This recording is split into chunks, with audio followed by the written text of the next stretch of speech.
Este vídeo vai tratar do uso do conversor digital analógico em MicroPython no ESP32. O conversor digital analógico gera um sinal analógico relacionado a um valor inteiro que é especificado pelo usuário. O range desse sinal depende do valor de tensão de referência, que no ESP32 usualmente é 3.3 volts. A resolução depende do número de bits usado para o inteiro, que no caso do ESP32 é de 8 bits. A variação do sinal, nesse caso, então, ela não é contínua, ela é em degraus, já que a gente está trabalhando com números inteiros. Então, entre 1 e 2 não existe nada, é de 1 para 2, de 2 para 3 e assim por diante. A gente trabalha com conversor digital analógico fazendo um processo de quantificação ou discretização. Observem essa onda exemplificada aqui.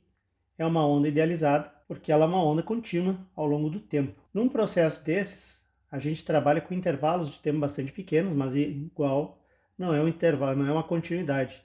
Então existe uma quantificação em relação ao tempo e também em relação à sua resolução, que depende do número de bits que a gente vai ter para o inteiro no nosso DAC. O período também é quantificado, já que a gente gera as amostras numa determinada frequência.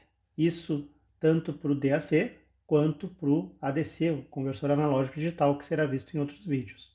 Quanto menor o período, mais rápido a gente faz as variações e mais contínua, mais suave parece o nosso processo discretizado. Ou seja, o número de degraus que a gente está vendo aqui é maior e eles vão ser degraus mais estreitos, então mais fácil de representar o sistema analógico que a gente desejava. Quanto maior a resolução, menor a amplitude do degrau, então também nós conseguimos ter uma maior fidelidade em relação à onda analógica que a gente queria gerar.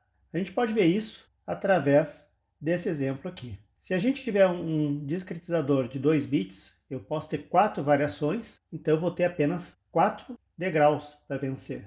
Do primeiro, que valia 0, até o degrau 3, que seria do valor de referência, no nosso caso ali 3.3 volts. Se a gente aumentar para 3 bits, nós vamos ter 8 possíveis variações, isso significa que a amplitude do degrau diminuiu bastante. Se a gente acrescentar apenas um bit agora, para 4 bits, nós vamos ter 16 variações possíveis. Vejam que o degrau diminui bastante. E assim vai. Com 8 bits, nós vamos ter 255 variações. Ou seja, quando eu trabalho com um valor de 255, eu tenho justamente a tensão de referência de 3.3 volts, e outras tensões vão ser justamente uma fração do número inteiro que eu colocar no DAC dividido por 255. Então, para conseguir 50% de amplitude, eu posso dividir por 128, vai ser mais ou menos aproximado. Lembrem-se que a gente está trabalhando com números inteiros, então não tem como especificar uma fração nesse caso. Essas aplicações que a gente tem para o DAC, além da questão de áudio e vídeo, elas também servem para trabalhar com áreas de instrumentação e controle, para comandos de motores, mais ou menos que nem o PWM, para potenciômetros digitais, dentro de certos limites, já que a nossa resolução é que é o principal problema para a gente ter uma grande variabilidade, e até para geração de sinais de rádio. No ESP32, nós temos 2 canais DAC, que são conectados aos pinos 25 e 26, respectivamente, e eles também podem ser usados para geração de áudio através do protocolo I2S, mas não vai ser visto isso neste vídeo. Esses canais têm 8 bits de resolução, como eu havia comentado antes, e uma amplitude padrão de 3.3 volts, que é a tensão de alimentação do ESP32. Isso nos dá uma resolução de aproximadamente 13 mV por unidade. Quer dizer, a cada variação no meu inteiro que eu forneço para o DAC, eu acrescento 0.013 volts. A classe DAC é bastante simples. Curiosamente, ela não é bem documentada no MicroPython. Existe uma DAC bem mais documentada e complexa, mas que é para PyBoard.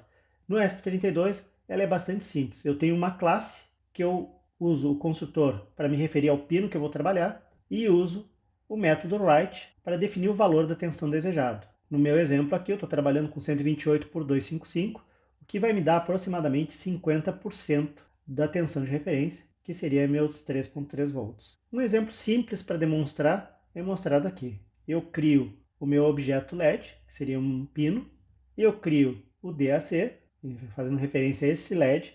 Cuidem que se não for os pinos 26 e 25, ele vai dar erro. E vou fazer 5 iterações, a cada iteração diminuindo o valor que eu quero fornecer para o DAC, que seria correspondente à minha tensão. Então ele vai começar em 255 no máximo, e a cada iteração eu vou diminuir ele de 63. E a cada iteração eu vou gerar um novo valor de tensão usando DAC.write, com um intervalinho de 5 segundos para verificar o que acontece. Agora então vamos ver isso na prática. Vamos observar agora a execução do programa com o DAC em funcionamento. O nosso script então está aqui, eu vou começar a executar e a gente vai observar pelo multímetro os valores que vão ser gerados na saída analógica. Então, a 100%, tensão ali por volta de 3,5 volts, 75%, a 50%, a 25% e praticamente zero. Nota que o LED parou de brilhar ali um pouco após a metade, que não havia tensão suficiente para que ele pudesse ser acionado. Isso significa que a tensão que chegou no LED era insuficiente, até porque nós temos um resistor limitador de corrente e ele causa uma queda de tensão. Notem que no osciloscópio não aparece o pulso, porque eu estou trabalhando diretamente com a tensão em corrente contínua, diferente do PWM.